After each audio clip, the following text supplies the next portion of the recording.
Hi friends, welcome to Salem Padma சமையல். இன்னைக்கு நம்ம என்ன பார்க்க போறோம்னா கிருஷ்ண ஜெயந்திக்கு கிருஷ்ணருக்கு பிடிச்ச சீடை, அதுவும் பார்த்தீங்கன்னா மைதா மாவு வச்சு பண்ண போகிறோம். இது சீக்கிரமாக பண்ணலாம், இன்க்ரீடியன்ஸும் ரொம்ப கம்மி. வாங்க போய் பார்க்கலாம். அதுக்கு முன்னாடி நம்ம சேனல் இப்போ தான் புதுசாக பார்க்குறீங்கன்னா சப்ஸ்கிரைப் பண்ணிக்கோங்க, பக்கத்தில் இருக்கிற பெல் பட்டனையும் கிளிக் பண்ணிக்கோங்க. இப்போது இந்த மைதா சீடை செய்யறதுக்கு தேவையான பொருள் பார்த்தீங்கன்னா ஃபஸ்ட்டு வந்து உளுந்து மாவு தேவை. அது எப்படி பண்ணணும்னா பார்த்தீங்கன்னா வெறும் உளுந்தை வந்து வெறும் கடாயில் நல்லா வறுத்து மிக்சியில் இந்த மாதிரி பவுடர் பண்ணி வச்சுக்கணும். இது வந்து 2 டேபிள் ஸ்பூன் வேணும். அதுக்கப்புறம் பார்த்தீங்கன்னா வெள்ளை எள்ளு, இது வந்து 2 டேபிள் ஸ்பூன். தயிர் 2 டேபிள் ஸ்பூன்.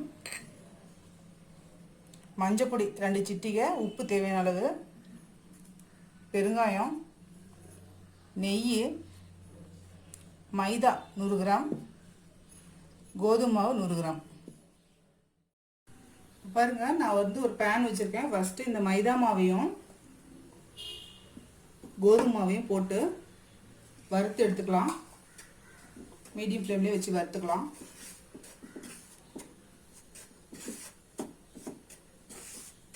இந்த சீடை பார்த்தீங்கன்னா அப்படியே நல்லா கிறிஸ்பாக வாயில் கரையிற அளவுக்கு இருக்குங்க. அரிசி மாவுலேன்னு என்ன இதை வச்சு பண்ணிக்கலாம், நல்லாயிருக்கும்.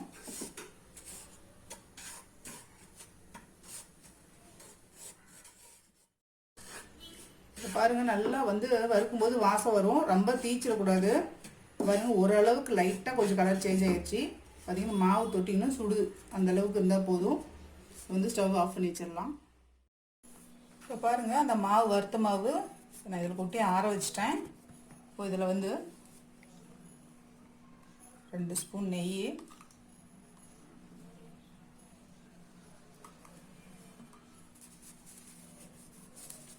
பெருங்காயம்,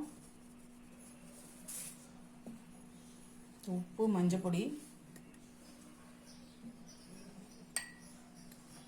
உளுந்து மாவு, வெள்ளை எள்ளு, தயிர், இதெல்லாம் போட்டு நல்லா மிக்ஸ் பண்ணிக்கலாம்.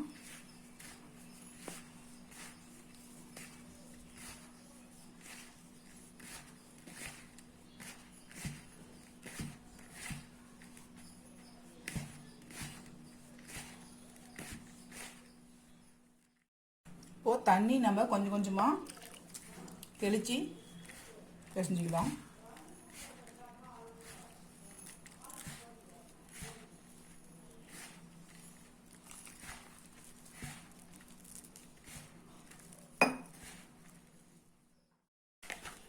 பாருங்கள், சப்பாத்தி மாவு பதத்துக்கு பிசைஞ்சாச்சு. இப்போ வந்து சின்ன சின்ன சீடையாக ஒட்டிக்கலாம். பாருங்கள், இந்த சைஸ் எடுத்துகிட்டு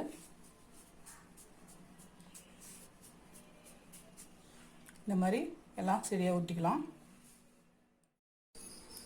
இப்போ பாருங்கள், நான் கடாயில் வந்து ஆயில் ஊற்றி வச்சுருக்கேன். ஆயில் ஹீட் ஆகிடுச்சு. ஹீட் ஆனதுக்கப்புறம் ஃப்ளேம் வந்து குறைச்சிக்கலாம். குறைச்சிட்டு நம்ம இந்த சீடைகளை போட்டுக்கலாம்.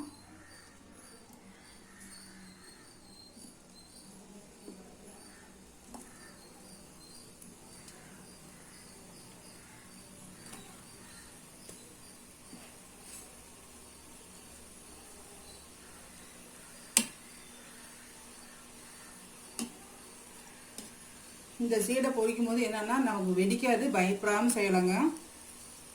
வேகட்டும். நல்லா மிக்ஸ் பண்ணி விடணும். அப்போ தான் வந்து எல்லா பக்கமும் ஒரே மாதிரி வேகும்.